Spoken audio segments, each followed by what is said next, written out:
اللہ کے نبی پہ آج مسلمان کا یہ اعتماد کتنا ہے؟ ایک کافر ہے، احد کا میدان ہے، اور حضور علیہ الصلوۃ والسلام پر حملہ آور ہونے کے لیے قریب آتا ہے، آپ ایک برچھا مارتے ہیں اسے، اور اسے خراش سی ہوتی ہے، وہ چیختا چلاتا ہوا،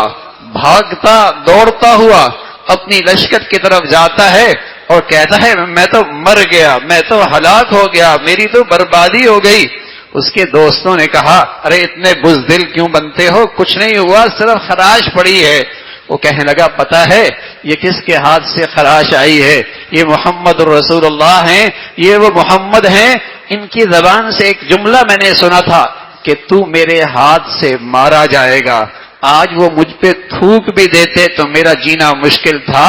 اب میرا مرنا یقینی ہو گیا ہے۔ وہ کافر ہے جس نے آپ کا کلمہ بھی نہیں پڑھا اور آپ سے محبت اور آپ کے عظمت کا دعویٰ بھی نہیں کرتا، اور آپ کا امتی ماننے والوں میں بھی اپنے آپ کو شمار نہیں کرتا،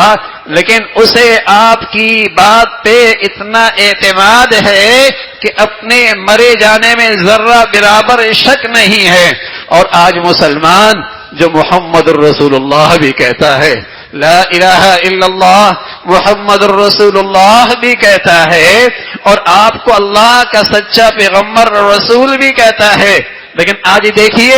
اسے اپنی نبی کی زندگی پر اعتماد کتنا ہے۔ آپ نے پیغمبر کی زندگی پہ کامیابی کا اعتماد کتنا ہے؟ جیسے ابو لہب تھا، ولادت کے موقع پہ خوشیاں مناتا تھا،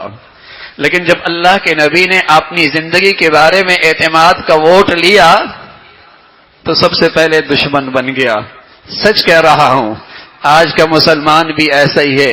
سب کچھ کر لے گا، خوشیاں کر لے گا، چھٹی کر لے گا، لیکن جب اسے کہہ دیا جائے کہ نبی کی زندگی آج دھرتی پہ نافذ کر دو، آج نبی کی زندگی معاشرے میں نافذ کر دو، آج نبی کی زندگی عدالت میں نافذ کر دو، آج نبی کی زندگی ایوانوں میں نافذ کر دو، آج نبی کی زندگی تعلیمی اداروں میں نافذ کر دو، آج نبی کی زندگی تجارتی مراکز صنعتکاروں میں نافذ کر دو، بتائیے کتنے ہیں جو نبی کی زندگی پر اعتماد کرنے والے ہوں؟ کتنے ہیں جو نبی کی زندگی پر اعتماد کریں گے؟ یہ کیسا مسلمان ہے جو مسلمان بھی کہلاتا ہے لیکن نبی کی زندگی میں اپنی نجات نہیں سمجھتا، نبی کی زندگی میں اپنی کامیابی نہیں سمجھتا، مسلمان بھی کہلاتا ہے، نبی کی زندگی میں اپنی ترقی نہیں سمجھتا، نبی کی زندگی میں اپنے مسائل کا حل نہیں دیکھتا، نبی کی زندگی میں اپنی مشکلات کا حل نہیں دیکھتا۔ یہ کیسا ہے مسلمان ہے جسے نبی کی ذات زندگی پر اعتماد ہی نہیں؟ تو میرے عزیزو، یہ لمحہ ہے، احتساب کا ہے، یہ گھڑی ہے، ہمیں تجدید عہد کرنا ہے، ہمیں دیکھنا ہے کہ ہمیں نبی کی زندگی پر، تعلیمات پر اتنا اعتماد ہے جسے ایک عام انسان پر کی بات پر ہم اعتماد کرتے ہیں، اور نبی کی وہ بات قرآن میں موجود ہے، نبی کی وہ بات حدیث میں موجود ہے، نبی کی وہ بات اللہ اور اللہ کے رسول کی اللہ کی حفاظت میں موجود ہے۔ آج اس دستوری زندگی پر مسلمان کتنا اعتماد کرتا ہے؟ اس پوری کائنات کی روح اللہ کے نبی کی زندگی ہے، اور سچ کہہ رہا ہوں، یہ امت جیسے جسم کی روح ہوتی ہے، جب تک یہ روح رہتی ہے آنکھیں صحیح کام کرتی ہیں، زبان صحیح کام کرتی، اعضاء جوارح صحیح کام کرتے ہیں، فساد نہیں آتا، ٹوٹتے نہیں، بکھرتے نہیں، کمزور نہیں ہوتے۔ جب تک امت کے اندر میرے نبی کی زندگی کی روح موجود تھی، یہ سلامت تھی امت، یہ امت سلامت تھی، یہ امت سلامت تھی، اور جب سے اس امت سے نبی کی زندگی کی روح نکلی ہے، اس کے اندر فساد ہی فساد ہے،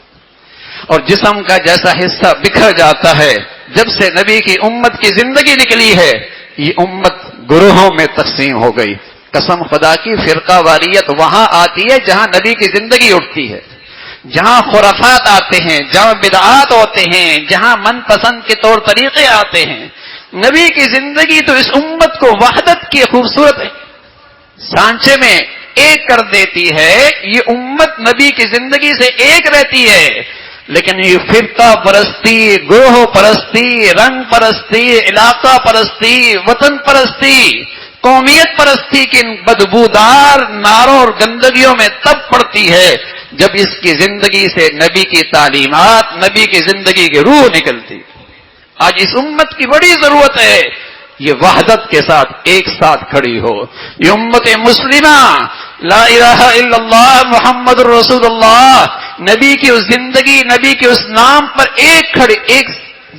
کندھے سے کندھے ملا پہ کھڑی ہو. لیکن آج امت خرافات میں کھو گئی ہے، بدعات میں کھو گئی ہے، اور ہر اس چیز کو لے کے کھڑی ہے جس سے امت اور نفرتوں کا شکار ہو رہی ہے اور تعصب اور فرقہ واریت کے اندر پڑ رہی ہے. اللہ رب العزت اس امت کی حفاظت فرمائے.